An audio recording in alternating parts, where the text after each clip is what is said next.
Mga pagbasa ng mga salita ng makapangyarihang Diyos. Ang mga responsibilidad ng mga leader at manggagawa. Ang mga responsibilidad ng mga leader at manggagawa. 23. Ika-14 na item. Agarang kilatisin at pagkatapos ay paalisin o patalsikin ang lahat ng uri ng masasamang tao at mga antikristo. Ikalawang bahagi. Sa huling pagtitipon, nagbahaginan tayo tungkol sa ika-14 na responsibilidad ng mga leader at manggagawa. Agarang kilatisin at pagkatapos ay paalisin o patalsikin ang lahat ng uri ng masasamang tao at mga antikristo. Sinaklaw ng pagbabahaginan ang isang aspekto nito, kung ano ang isang iglesia. Pagkatapos magbahaginan tungkol sa definisyon ng isang iglesia, malinaw na ba sa inyo ang ugnayan sa pagitan nito at ng ika-14 na responsibilidad ng mga leader at manggagawa? Pagkatapos makipagbahaginan ng Diyos tungkol sa definisyon ng isang iglesia, naunawaan namin kung bakit umiiral ang mga iglesia, ang papel na ginagampanan ng isang iglesia, at ang gawaing ginagawa ng isang iglesia. Batay rito, makikilatis namin kung sino ang mga tao sa iglesia na nagdudulot ng mga paggambala at panggugulo at hindi gumaganap ng isang positibong papel, at pagkatapos ay paaalisin o patatalsikin ang mga taong ito.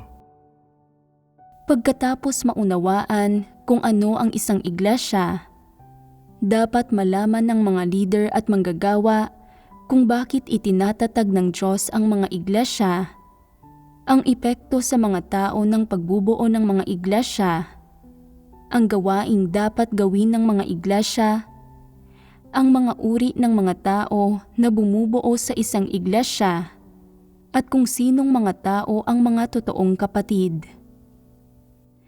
Pagkatapos maunawaan at malaman ang mga bagay na ito, mayroon na kayong isang batayang konsepto at definisyon, pati na rin ng isang pundasyon ng mga prinsipyo para sa gawaing binalangkas sa ika-14 na responsibilidad. Agarang kilatisin at pagkatapos ay paalisin o patalsikin ang lahat ng uri ng masasamang tao at mga antikristo. Ito ay isang bagay na dapat maging malinaw sa inyo at nauunawaan ninyo sa usapin ng teorya at pangitain. Pagkatapos maunawaan ito, ang unang gawaing dapat isakatuparan ng mga leader at manggagawa ay ang kilatisin ang lahat ng uri ng masasamang tao. Ano ang mga pamantayan at prinsipyo para sa paggawa nito? Ang pagkilatis sa lahat ng uri ng masasamang tao ay dapat na nakabatay sa definisyon ng isang iglesia, ang kabuluhan at kahalagahan ng pag-iral ng isang iglesia, at ang gawaing itinatatag ng Diyos para gawin ng mga iglesia. Noong nakaraan, ang mga pamantayan at batayan para sa pagkilatis sa iba't ibang uri ng masasamang tao ay hinati sa 3 pangunahing kategorya. Ano ang 3 kategoryang ito? Ang layon ng isang tao sa pananampalataya sa Diyos, ang pagkatao ng isang tao, at ang saloobin ng isang tao sa kanyang tungkulin. Sapat na bang partikular at komprehensibo ang 3 pangunahing kategoryang ito?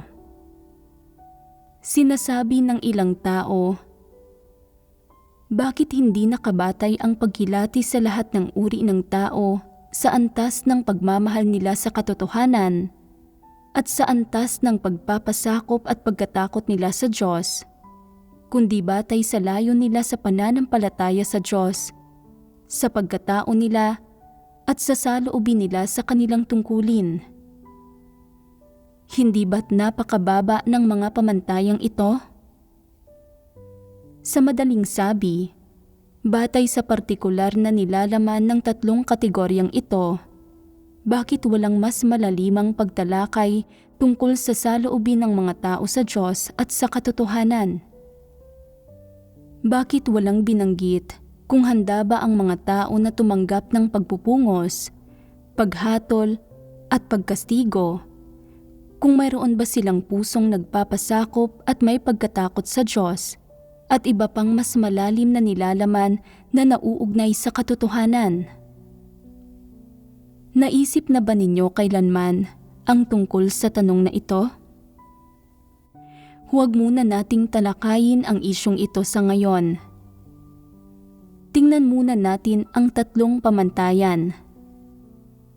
Ang layon ng mga tao sa pananampalataya sa Diyos, ang pagkatao nila, at ang saloobin nila sa kanilang tungkulin.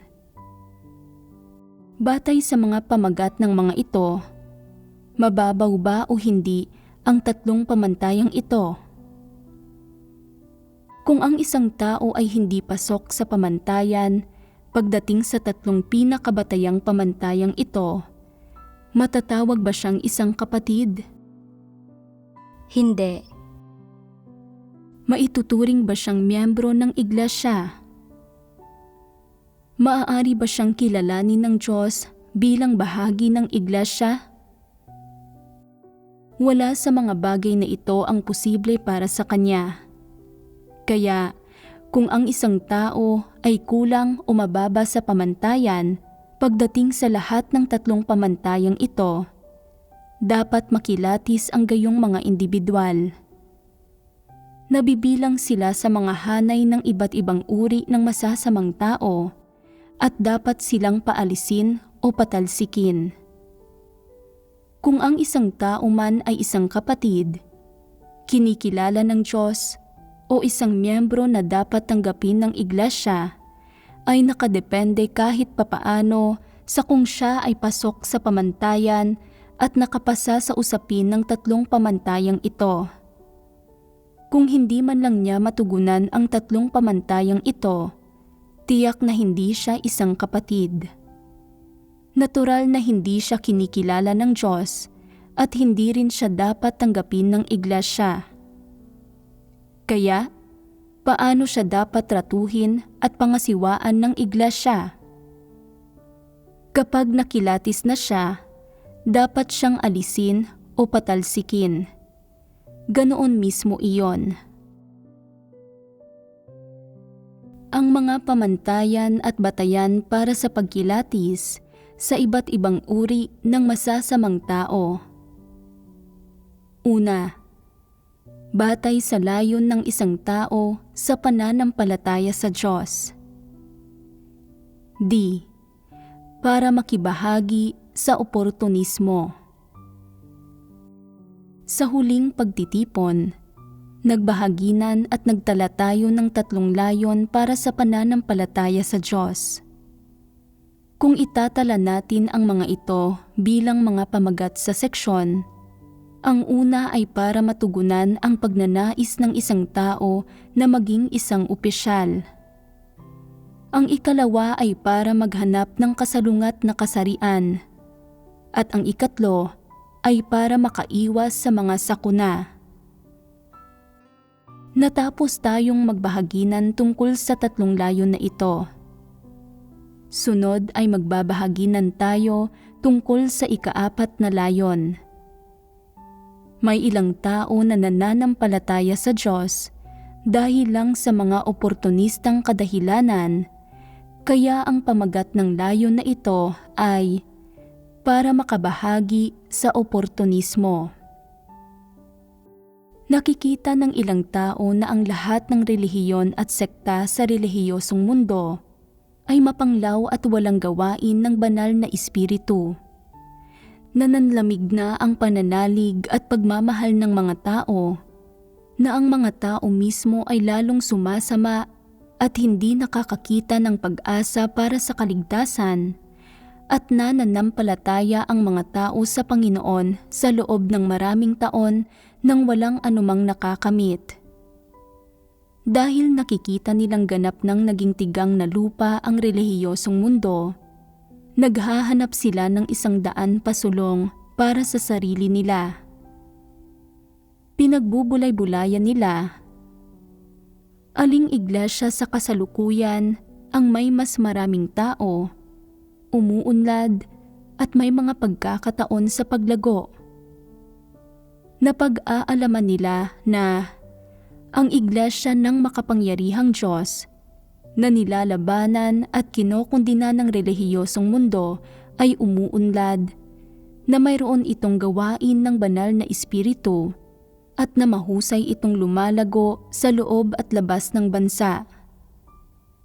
Iniisip nila, narinig ko na dumarami ang bilang ng mga miyembro ng iglesyang ito, na mahusay itong lumalago at na nagtataglay ito ng masaganang lakas tao, mga materyal na pinagkukunan at mga pinansyal na pinagkukunan, at may mga pagkakataon sa paglago. Kung sasamantalahin ko ang magandang oportunidad na ito na sumali sa kanilang iglesia, hindi ba't magkakamit ako ng ilang benepisyo? Hindi ba't makakukuha ako ng magandang kinabukasan para sa aking sarili? Taglay ang gayong intensyon at layon, at kaunting pagkamausisa, nakakapasok ang mga taong ito sa iglesia. Pagkatapos makapasok ng mga taong ito sa iglesia, hindi sila interesado sa katotohanan, sa pananampalataya sa Diyos, o sa pagbabago ng kanilang buhay disposisyon. Ang pakay nila sa pagsali sa iglesia ay para lang makahanap ng taga-suporta o ng isang lugar na matutuluyan at para makamit ang kinabukasang ninanais nila. Sa katunayan, sa kanilang puso, wala silang interes sa pananampalataya sa Diyos, sa mga katotohanang ipinahahayag ng Diyos o sa gawain ng pagliligtas na ginagawa ng Diyos, at ayaw nilang marinig o hanapin ang tungkol sa mga bagay na ito. Sa partikular, ganap silang walang interes sa gawain ng Diyos at sa gawain ng banal na espiritu.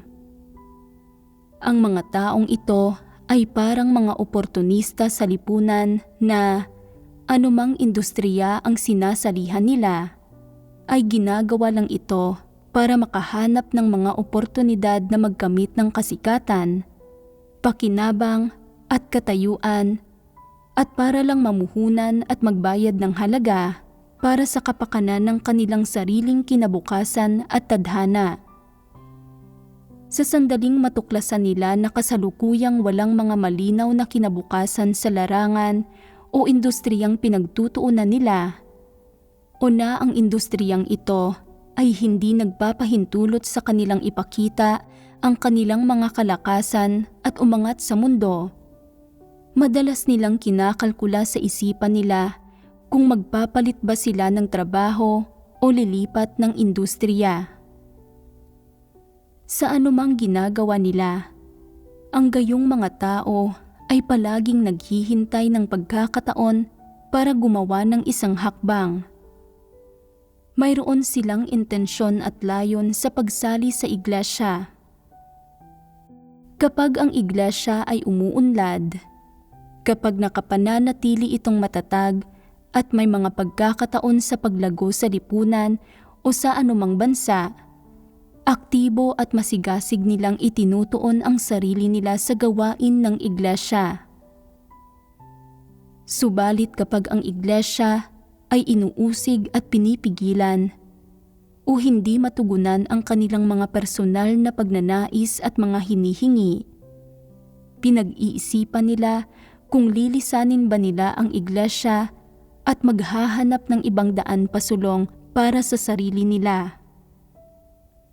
Malinaw na ang tunay na layo ng mga taong ito sa pagsali sa iglesia ay hindi dahil interesado sila sa katotohanan. Hindi sila sumali sa iglesia batay sa pagkilala sa pag-iral ng Diyos at sa bagong gawain ng Diyos sa pagliligtas ng mga tao. Kahit kapag pumipili sila ng isang iglesia, pinipili nila ang isang kilala at malakihang iglesia na may maraming miyembro, lalo na ang isang iglesia na may partikular na antas ng kabantugan sa loob at labas ng bansa. Para sa kanila, ang ganitong uri lang ng iglesia ang nakatutugon sa kanilang mga pamantayan at ganap na naaayon sa mga layong minimithi o hinahangad nila. Subalit anuman ang mangyari, hindi talaga sila kailanman naniwala sa katotohanan, ni hindi nila tunay na kinilala ang pag-iral ng Diyos o ang gawain ng Diyos. Kahit na lumalabas na minsan ay gumagawa sila ng isang bagay para sa iglesia o itinutuon ang sarili nila sa ilang bahagi ng gawain ng iglesia, sa kaibuturan ng kanilang puso, nananatiling hindi nagbabago ang saloobin nila sa katotohanan at sa Diyos. Ano ang saloobin nila? Ang palagian nilang saloobin ay ang sumabay lang muna sa agos sa ngayon para makita kung ano mismo ang maaari nilang makamit mula sa iglesyang ito, para makita mismo kung gaano karami sa mga binigkas na salita ng Diyos ang magkakatotoo at kung hanggang saan. At para makita kung kailan makakamit ang mga pagpapalang ipinangako ng Diyos sa tao at kung ang mga pagpapalang ito ay maaaring masaksihan at matupad sa loob ng maikling panahon. Ganito palagi ang saloobin nila. Nagtutungo sila sa sambahayan ng Diyos nang may pagkamausisa at pagnanais na subukan ito, at nang may saloobin na kung matutupad at magkakatotoo ang mga salita ng Diyos, tatanggap sila ng mga pagpapala at hindi mawawalan. Ang gayong mga tao ay nagtutungo sa sambahayan ng Diyos at kahit na tila pala kaibigan sila sa iba, sumusunod sa mga alituntunin, hindi nagdudulot ng mga pagambala o panggugulo, at hindi gumagawa ng kalokohan, batay sa saloobin nila sa Diyos at sa katotohanan, matutukoy sila bilang mga halatang hindi mananampalataya. Paano natin makikilatis ang uri ng mga hindi mananampalataya na naniniwala sa Diyos para lamang malaoportunistang magkamit ng mga pagpapala at walang kagustuhang makamtan ang katotohanan? Kahit gaano karaming sermon ang marinig nila, kahit paano ibahagi sa kanila ang katotohanan, hindi kailanman nagbabago ang mga kaisipan at pananaw nila sa mga tao at bagay, ang pananaw nila sa buhay at mga pagpapahalaga nila. Bakit ganito? Dahil hindi nila kailanman pinagbubulayan ng seryoso ang mga salita ng Diyos at ganap na hindi nila tinatanggap ang mga katotohanang ipinahayag ng Diyos o ang sinasabi ng Diyos tungkol sa iba't ibang issue. Kumakapit lang sila sa mga sariling pananaw nila at sa mga pilosopiya ni Satanas. Sa puso nila, naniniwala pa rin sila na tama at wasto ang mga pilosopiya at lohika ni Satanas. Halimbawa, ang bawat tao para sa kanyang sarili at bahala na ang iba. Hindi gagalawin ng mga opisyal ang mga sipsip sa kanila. O, payapa ang buhay ng mabubuti. May mga nagsasabi pa, kapag nananampalataya ang mga tao sa Diyos, dapat silang maging mabuti. Ibig sabihin ay hindi kailanman pagkitil ng buhay. Isang kasalanan ang kumitil ng buhay at hindi ito mapapatawad ng Diyos. Anong klasing pananaw ito? Isa itong pananaw ng Budismo. Bagamat maaaring akma ang pananaw ng Budismo sa mga kuro-kuro at imahinasyon ng mga tao, wala itong anumang katotohanan. Dapat nakabatay sa mga salita ng Diyos ang pananalig sa Diyos. Tanging ang mga salita ng Diyos ang katotohanan. Sa pananalig nila sa Diyos, tinatanggap pa nga ng ilang tao ang mga katawa-tawang pananaw ng mga walang pananampalataya at ang mga maling teorya ng relihiyosong mundo bilang ang katotohanan. Pinahahalagahan at pinanghahawakan nila ang mga ito. Mga tao ba silang tumatanggap sa katotohanan? Hindi nila mapag-iba ang mga salita ng tao at ang mga salita ng Diyos, o ang mga dyablo at Satanas at ang nag-iisang tunay na Diyos, ang lumikha. Hindi sila nananalangin sa Diyos o naghahanap sa katotohanan. Hindi rin nila tinatanggap ang alinman sa mga katotohanang ipinahayag ng Diyos. Hindi kailanman nagbabago ang mga kaisipan at pananaw nila sa mga tao, sa mundo sa labas, at sa lahat ng ibang mga usapin. Kumakapit lang sila sa mga pananaw na dati na nilang pinanghahawakan, na nagmumula sa tradisyonal na kultura. Gaano man katawa-tawa ang mga pananaw na iyon, hindi nila ito nakikilatis at pinanghahawakan pa rin nila ang mga maling pananaw na iyon at hindi nila binibitawan ang mga ito. Ito ang isang pagpapamalas ng isang hindi mananampalataya. Ano ang isa pang pagpapamalas?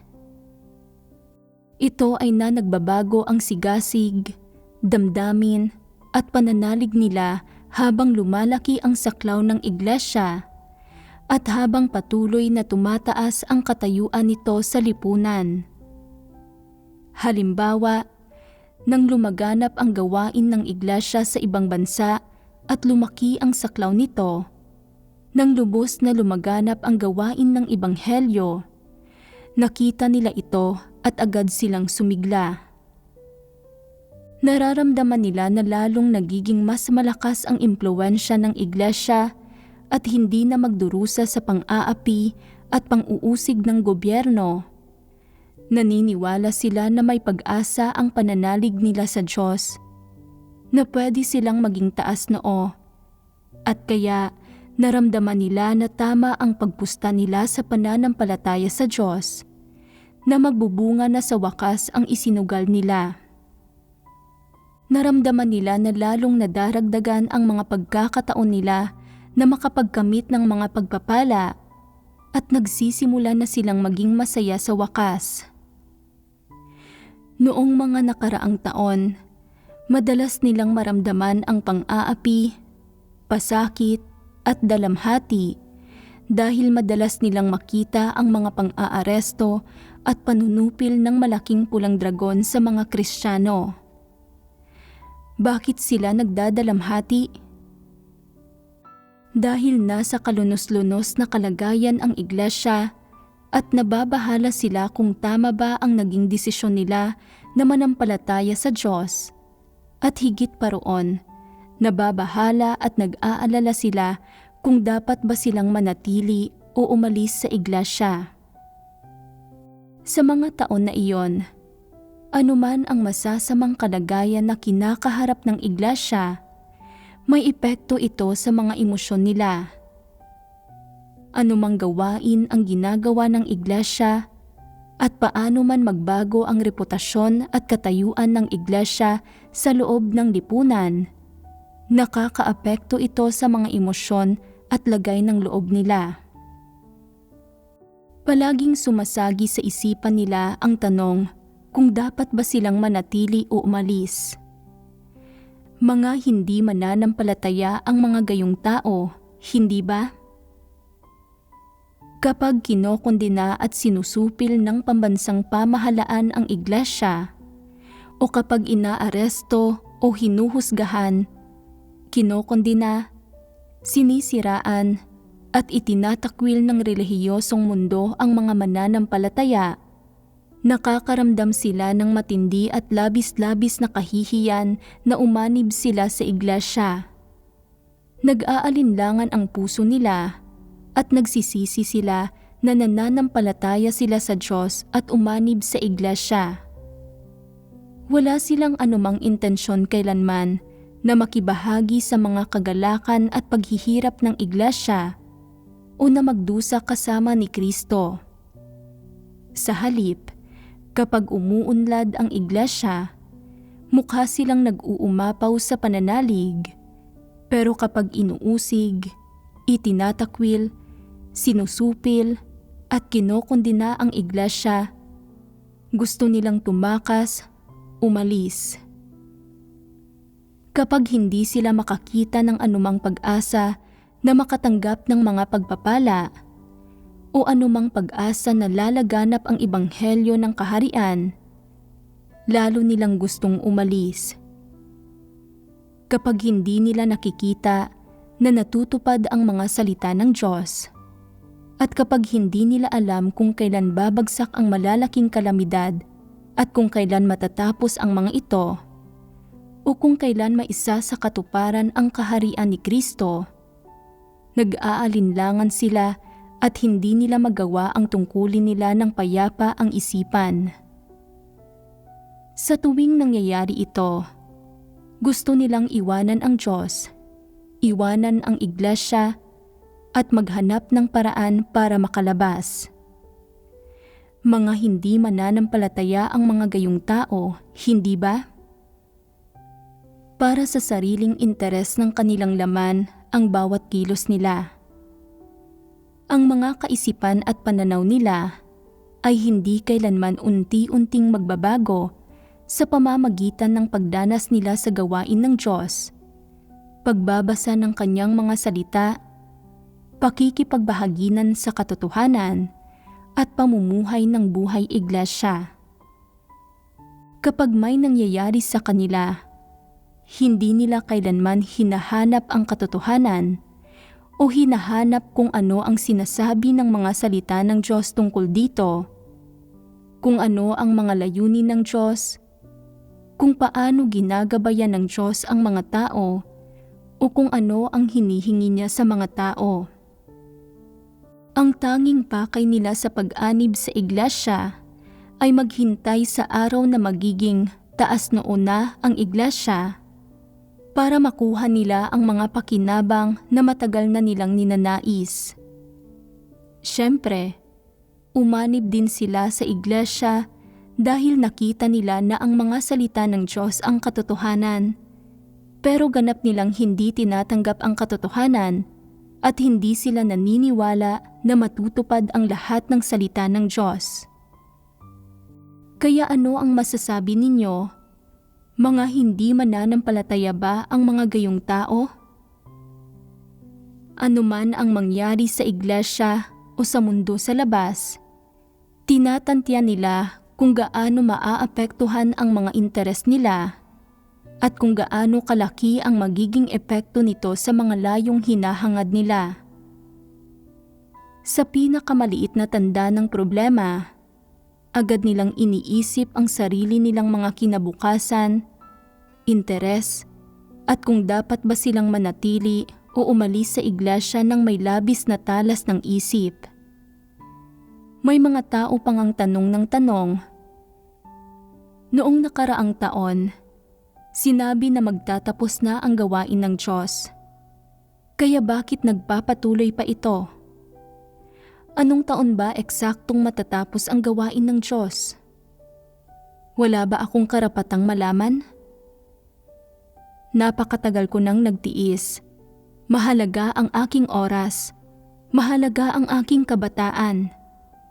Siguro naman, hindi pwedeng paghihintayin mo ako ng ganito.